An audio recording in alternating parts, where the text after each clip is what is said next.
아침에 교회로 오면서 이런 대화를 나눴어요. 우리 식구들은. 제 마음에 이 사랑에 대한 생각이 들면서 이 세상에서도 어머니의 사랑, 특별히 부모의 사랑을 잘 깨달은 아이들은 절대로 실수가 있을지언정 절대로 나쁜 길로 가지 않아요. 그 부모를 슬프게 하는 일을 절대로 하지 않거든요. 사람의 사랑도 그러해요. 하물며 하나님의 사랑이 우리에게 어떻게 임하시겠어요. 그래서 이 세상에서 이 강권하는 힘을 갖고 있는 것은 한 가지뿐이 없어요. 사랑이에요. 그것이 사랑의 속성이에요. 그래서 여러분, 제가 말씀드리고 싶은 것은 그 요한복음 3장 16절, 하나님이 세상을 이처럼 사랑하사, 그렇죠? 우리에게 오셨잖아요. 예, 그건 우리를 멸망시키기 위해서 오신 것이 아니에요. 우리를 구원하기 위해서. 또 그 일을 하시기 위해서 어떻게 해요? 독생자를 보내주셨잖아요. 독생자를. 예수님이 이 땅에 오셨거든요. 예. 세상이 예수님을 견딘 시간이 3년뿐이 되지 못했어요. 세상이. 자, 여러분, 이 예수님이 이 땅에 오신 것, 성육신 하신 것은 우리가 배우는 구원의 계획 가운데 가장 큰 중심 사상을 이루고 있어요. 이것이야말로 비밀이에요. 성육신을 누가 설명할 수 있겠어요? 그렇잖아요?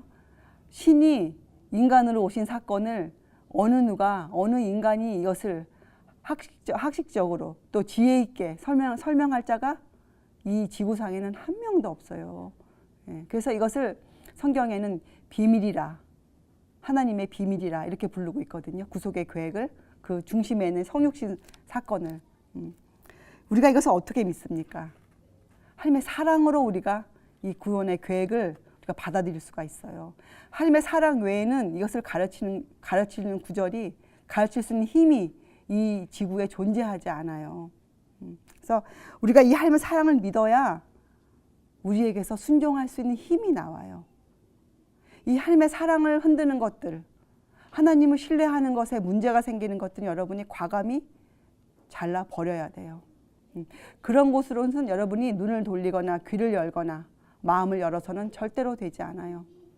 성경에는 여기에 대한 경고가 아주 많이 나와 있어요. 그래서 여러분, 하나님이 이런 죄인들, 우리들을 사랑하실 수 있다는 것이, 이것이 비밀이에요. 하나님의 비밀. 근데 이 비밀엔, 이것은 알려진 비밀이죠. 예.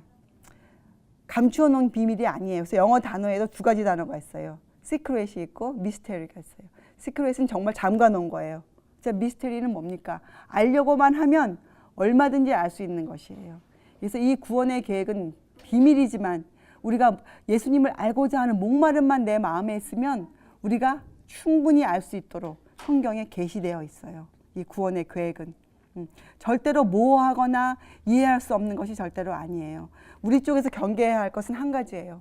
하나님을 향한 사랑을 방해하는 것들을 잘라버려야 되고, 또 하나님을 믿게 해주는 주신 그 수단으로 주신 성경 말씀이 육신이 되어 오신 이 성경 말씀에 대한 그 신뢰를 흔드는 것들은 우리가 과감히 버리고 그곳으로 발걸음을 하지 말아야 된다. 그것이 진흙이 된 우리들로서 우리가 해야 되는 우리의 의무들이에요. 오늘 제가 여러분께 드리고 싶은 말씀, 이 구원의 계획의 중심에 서 있는 성육신, 하나님이 사람이 되어서 이 땅에 오신 사건, 그죠? 예수님이 이 땅에 오신 사건, 다 같은 성육신을 말씀하고 있잖아요.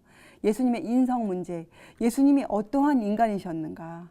여러분, 예수님이 신성을 갖고 계신 것은 우리가 크게 문제가 되지 않게 믿을 수가 있어요. 성경에 예수님을 하나님의 근본이라, 그렇죠? 또 그 같은 형상이라 이렇게 설명한 구절들이 있기 때문에 예수님이 신성에 대해서 우리가 이해할 수가 있어요. 신성. 이 시대에 가장 우리에게 문제가 되는 것은 예수님의 인성 문제일 것이에요. 예수님이 어떠한 인간으로 이 땅에 오셨는가. 여기에 대한 많은 문제 때문에 신학이 생겨나고, 또 그 신학 가운데서도 신신학이라는 것이 생겨나고, 이렇게 많은 문제를 갖고 있는 부분이 바로 예수님의 인성 문제, 어떠한 인간이셨는가. 근데 성경은 아주 간단하게 우리에게 답을 해주고 있어요. 예수님은 우리와 같은 사람이었다. 그 안에 그러한 면으로 볼 때 예수님은 완전한 인성을 갖고 오셨다. 이렇게 우리가 말할 수가 있겠죠. 예수님이 갖고 오신 인성은 인간으로서 완전한 인성이셨어요. 예수님은 우리와 같은 이런 본성들을 갖고 오셨어요. 우리의 본성이 어떠합니까? 악으로 기울어져 있는 본성.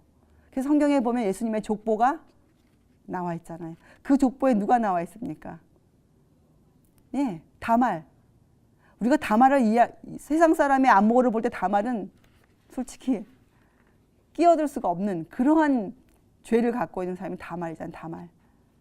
예? 또 거기에 누가 있습니까? 기생 라합이 들어가 있어요. 예. 이러한 수치스러운 그런 사람들의 이야기가 왜 예수님 족보에 올라가 있을까요? 예수님은 또 왜 그러한 족보로 오셨을까요? 그리고 성경은 왜 그것을 강조하고 있을까요? 2번씩이나. 그것은 우리에게 그 미스테리를 풀 수 있는 열쇠를 주는 것들이에요. 말씀으로. 예. 예수님의 인성 문제에 대해서 우리가 오해하지 않도록, 우리가 흔들리지 않도록 예수님은 우리의 맏형님 되시고, 예. 예수님은 우리와 똑같은 우리처럼 연약하고 죄를 지을 수 있는 형편에 오셨어요. 그러한 본성을 갖고 이 땅에 태어나셨어요. 그래서 예수님은 그러한 완전한 인성 가운데서도 죄를 승리하는 삶을 살 수 있다는 모본으로서 우리에게 남겨지게 되셨어요. 그래서 여러분과 저는 완전한 생애를 살 수 있음을 우리는 성경을 통해 배우는 사람들이에요. 그리고 그것을 이 세상에 실천하며 그것을 예수님의 증인으로 우리가 내세워야 하는 그런 책임을 갖고 있는 사람들이에요. 그래서 예수님의 이 인성 문제에 대해서 여러분이 특별히 성육신은 예수님의 인성을 가리키는 그 교리거든요. 근데 이 성육신이 우리가 이해해야 될, 우리가 하늘로 가기 위한 구속의 계획 가운데 중심에 서 있어요. 성육신을 이해하지 못하면 우리가 예수님의 생애를 이해할 수 없고 예수님이 이 땅에 오신 목적에 흔들리게 되어 있어요. 예수님은 이 땅에 오셔서 이적을 행하시기 위해서 오신 게 아니에요. 예수님은 이 땅에 오셔서 죄의 승리를 우리에게 알려주시기 위해서 오셨어요. 또 그 일을 위해서 사셨어요. 죄의 승리를 위해서. 그리고 여러분, 예수님이 받으신 그 시험의 시작이 어디에서 시작되었습니까? 우리의 첫 시조, 아담이 실패한 곳에서 예수님의 시험이 시작되었어요. 그렇죠? 예. 아담이 이 먹는 문제에서 시험에 넘어졌잖아요. 예수님도 첫 시험이 바로 무엇이었어요? 예, 40일 동안의 금식으로 인해 줄이신 가운데 예수님이 아담이 넘어진 곳에서 아담이 그 시험을 당하셨어요. 그리고 굴복의 가능성이 없었다면 그것은 시험이라고 불려지지 않았을 것이에요. 그죠? 시험이란 것은 우리가 굴복할 수 있다는, 될 수 있다는 가능성을 내포하고 있는 것이 시험이에요. 그것이 없다면 시험을 시험이라고 부르지 않아요. 예. 예수님은 순결하고 죄 없는 품성을 유지하며 사시기 위해서 또는 인간이 하나님의 계명을 지킬 수 없다는 사단의 거짓말을 반박하기 위하여 이 세상에 오신 것이에요. 그래서 예수님은 그가 갖고 오신 우리와 같은 인성 안에서 하나님의 계명을 지키는 생애를 사셨어요. 그래서 여러분과 저도 우리가 주님의 증인이 되기 위해서는 이 하나님의 법을 지키는 사람들이 꼭 되어야 합니다. 왜냐하면 하나님께서는요, 우리를 구원하실 때 우리를 회복시키세요. 어느 때로 하나님이 창조 때에 만드신 그 모양 그대로 하나님의 형상대로 우리를 회복시켜 가시는 것이 구속의 계획이시거든요. 그래서 여러분, 이 성육신에 대한 이해, 여러분께서 제대로 성경대로 이해하시고 성경대로 성육신을 이해하셔야 우리에게 우리가 그 보호를 받을 수가 있어요. 보호를. 글에 이렇게 나와 있어요. 그분은, 그러니까 예수님이죠. 그분은 인성을 취하심으로 인성을 영화롭게 하셨다. 그렇잖아요. 우리의 그 모자란 인성을 취하심으로써 예수님은 그 인성을 신성으로 성화시켜 주셨어요. 영화롭게. 우리의 타락한 속성을 취하심으로 그분은 그것을 위하여 그분이 이루어 놓으신 넉넉한 준비를 받아들일 때 그렇잖아요. 우리가 그분이 우리의 그 속성을 가지시고 사시면서 타락한 속성을 갖고 사시면서 이루어 놓으신 것들을 우리가 받아들일 때 그때 비로소 우리를 어떻게 만들어 주십니까? 신의 성품에 참여한 자들, 신성을 나누어 갖는 자들로 만들어 주시는 거예요. 여러분, 신의 성품에 참여한 자라는 글이 성경에 분명히 나와 있어요. 예, 여러분과 저가 예수님을 믿고 따라 살면 우리의 성품이 신의 성품으로 변화되어져야만 돼요. 그것이 성경이 가르치고 있는 진리예요. 그것이 진리예요. 자, 그러면 신의 성품에 참여한다는 게 뭡니까? 같은 말로 하면 신성을 갖고 있는 사람. 그렇잖아요. 신성, 신의 성품. 신성을 갖고 있는 사람이 되는 것이에요. 우리가. 이 부분에 있어서 여러분과 제가 흔들리면 안 돼요. 아, 그것이 너무 참남하다. 절대로 아니에요. 성경에서 우리에게 신의 성품에 참여한 자가 되어야 한다고 가르치고 있어요. 예수님의 생애가 바로 그것이었어요.